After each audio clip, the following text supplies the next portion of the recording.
So, so, uh,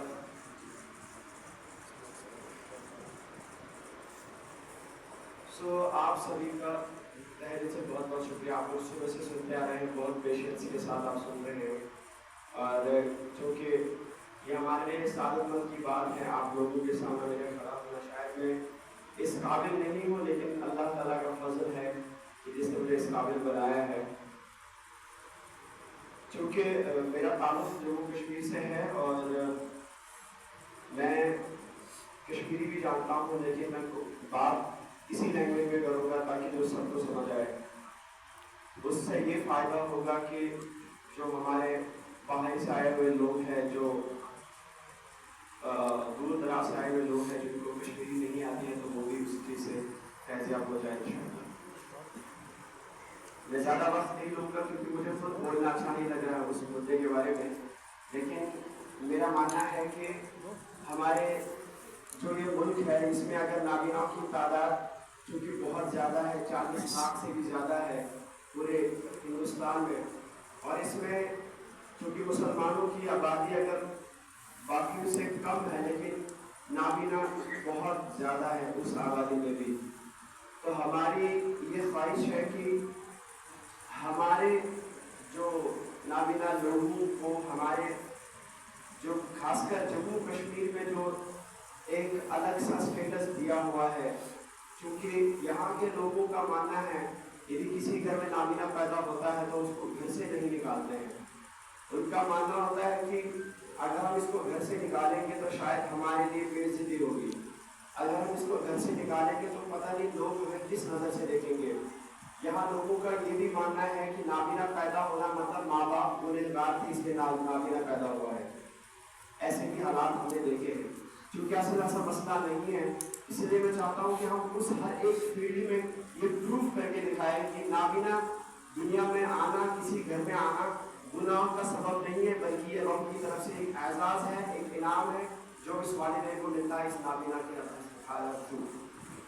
وجہ سے. کیونکہ میری زندگی کی اگر میں بات کروں تو بہت لمبی ہو جائے گی, میں اس کو بہت ہی زیادہ شارٹ کروں گا, اور اس کے بعد بات کریں گے جنہوں نے مجھے یہاں بھیجا ہے. اور آپ یقین نہیں کریں گے جنہوں نے میرے کو یہاں بھیجے وہ مسلمان نہیں ہیں, ان کو مسلمان کے بارے میں زیادہ پتہ نہیں ہے, لیکن انہوں نے کبھی اس چیز کا غور نہیں کیا وہ کیوں جا رہا ہے, کیا جا رہا ہے. ان کا ایک ہی مقصد ہے کہ کشمیر کے لوگ, جموں کشمیر کے لوگ بھی اور لوگوں کی طرح ایمپاور ہو جائے. ایمپاور کے اگر ہم میننگ نکالیں وہ بھی فیضیاب ہو جائے ہر ایک چیز سے جو بھی ابھی دنیا میں اویلیبل ہے. فری ہمارے اوپر ہے. ہم اگر کمپیوٹر سے, آپ لوگ کتنے لوگ ہمارے ساتھ موبائل چلاتے ہیں, موبائل کا صحیح استعمال کرنا یہ ہمارے ہاتھ میں ہے, لیکن موبائل سیکھنا, موبائل سکھانا یہ ہمارے استادوں کا کام ہے. یہ جو لوگ اب ایسے رکھو بس, بہت ساری جگہ ویڈیوز ہے کہیں پہ بھی, تو ان کا بالکل بھی یہ موٹو نہیں ہے کہ ہم ایسے کا موٹو کیا ہے کہ ہم ہر ایک چیز دیں ان کو, لیکن پھر وہ ہمارے ہاتھ میں ہم اس کو کیسے استعمال کریں, بس ہے نا. تو اسی بس سلسلے میں جو میری زندگی کی شروعات اگر میں بات کروں تو میں اس مدرسے میں آج نہیں آیا ہوں. میں اس مدرسے میں آج سے 10 سال پہلے آیا. جب میرے منہ پہ شاید داڑھی بھی نہیں ہوگی تب میں آیا تھا, اور تب یہ مدرسہ مجھے لگتا ہے انیشیل سٹیجز میں تھا. بہت زیادہ لگتا ہے, زیادہ ٹائم نہیں ہوا ہوگا تب اس مدرسے میں آیا تھا. اور جب میں دہرادون میں تھا تو مجھے پتا چلا تھا کہ یہاں پہ جو ہے حضرت مفتی صاحب انہوں نے بریل قرآن سیکھا ہے, بریل لینگویج, عربک لینگویج سیکھی ہے, تو یہ جو ہیں جانتے ہیں بریل پڑھانا. تو میں نے ان سے وہیں سے فون کیا تھا, شاید جولائی 2014 کی بات ہے. میں نے فون کیا اور حضرت نے جب فون اٹھایا تو انہوں نے اس حساب سے مجھے بات کی. تو میرے دہرادون سے واپس آنے کے بعد مجھے گھر میں رہا نہیں گیا میرے سے. میں واپس آیا اور حضرت سے بات کری, بہت ادب احترام سے رکھا تھا مجھے, کیونکہ میرا مدرسوں سے بہت زیادہ تعلق پہلے سے تھا. میں نے بلانیہ میں بھی تھوڑا بہت پڑھا ہے, لیکن جو میں نے وہاں پرابلمس فیس کری تھی, ہمارے مدرسے کے بچے جو ماشاء اللہ جو بہت ہی ذہین ہوتے ہیں, لیکن جب کوئی نابینا مدرسے میں جاتا ہے تو ہمارے جو اساتذہ ان کو بھی یہ معلوم نہیں رہتا ہے کہ اس کی بیسک ضروریات کیا ہے, اس کے اندر ہم کیا پرابلمس ہیں, ان کو کیسے ان کو ریڈریس کرا جائے, وہ معلوم نہیں رہتا. جس وجہ سے कुछ परेशानी आ जाती थी हमें, जो मुझे स्पेशली फील हुआ मदरसे में आके, तो मुझे लगा कि चलो ऐसा मदरसा होना चाहिए जहाँ एटलीस्ट वो नाबीना के बारे में जाने। तो मुझे यहाँ बहुत अच्छा लगा था। और उसके बाद हम मुंबई भी गए थे शेफ फाइन टच पे।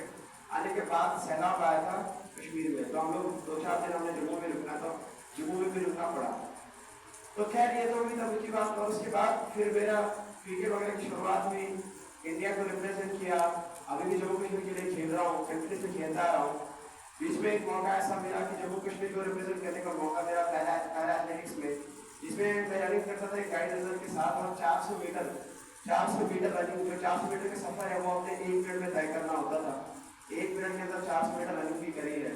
तो वो सब कुछ अपने इनामात के तौर पर दिया था। क्योंकि अगर मुझे यहाँ पे ऑफिशियली भेजा गया है, जो national association for the blind daily है, उसके बारे में थोड़ा बात करते हैं। ये एक ऑर्गेनाइजेशन है जो विजुअली इम्पेयर्ड लोगों के लिए ही काम करती है, जिनका मोटिव है हम हर एक ब्लाइंड पर्सन को इंडिपेंडेंट बनाएं, चाहे वो तालीमी हिसाब से हो, चाहे वो रोजगार के मसले में। उनको भी मालूम है कि क्या कुछ चैलेंजेस आते हैं, क्योंकि ब्लाइंड पर्सन को क्या क्या चैलेंजेस है, उनको एम्पावर वगैरह करने के लिए उन्होंने जो है काम स्टार्ट किया है। वो काम उन्होंने स्टार्ट किया 1979 में या 89 में, आप बोले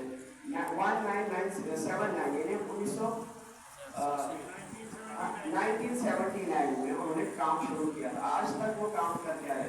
कितने सारे ब्लाइंड लोग आए, कितने सारे ब्लाइंड लोग गए, उन्होंने बड़े बड़े सॉफ्टवेयर इंजीनियर्स वहाँ से प्रोड्यूस किए, बड़े बड़े लोगों ने वहाँ से तारीफ करी। और जम्मू कश्मीर के लोगों ने बहुत वहाँ पे भी कंप्यूटर सीखा। मैंने भी खुद वहीं से 2015 में सीखा था। तो उन्होंने मुझे खासकर इसलिए भेजा कि उनको आप बताएं कि जो national centre for the blind है वो कश्मीर के, पूरे जम्मू कश्मीर के लोगों की स्पेशली वो दावत देते हैं कि आप यहाँ पे आए, अपने बच्चों को भेजें, आप पढ़ाई करें, आप टेक्नोलॉजी सीखें और इसको जिंदगी में इस्तेमाल करें, और आप खुद फाइनेंशियली इंडिपेंडेंट हो जाएं और सारा काम आप खुद से करें, किसी पे निर्भर ना हो। हमारे यहाँ में रिसेंटली एक लाइब्रेरी हमने बनाई है। वो लाइब्रेरी के बारे में थोड़ा सा बात करके मैं मुकम्मल करता हूँ। वो लाइब्रेरी क्या है कि आपको मालूम है आजकल ऑनलाइन लाइब्रेरी सब, ये बुक शेयर है, स्टूडेंट पुस्तकालय है, ये आपको टेक्स्ट बुक्स प्रोवाइड करते हैं। और इन बुक्स को पढ़ने के लिए आपके पास इंटरनेट होना चाहिए। अगर आपके पास इंटरनेट की सुविधा है तभी आप बुक्स डाउनलोड करेंगे। लेकिन हमारे पास जो एक लाइब्रेरी है, AI बेस्ड लाइब्रेरी है, जिसका नाम दिया है श्रवण टॉकिंग लाइब्रेरी, जो नैब ने अभी इंट्रोड्यूस करी है। और उसमें क्या होगा, एक बंदा, एक ब्लाइंड पर्सन अपने कीपैड फोन से या एंड्रॉइड फोन से, कोई भी फोन हो, वो कॉल लगाएंगे और उसके बाद उनसे पूछा जाएगा आप हिंदी में कौन सा लैंग्वेज सुनना चाहते हैं, इंग्लिश में।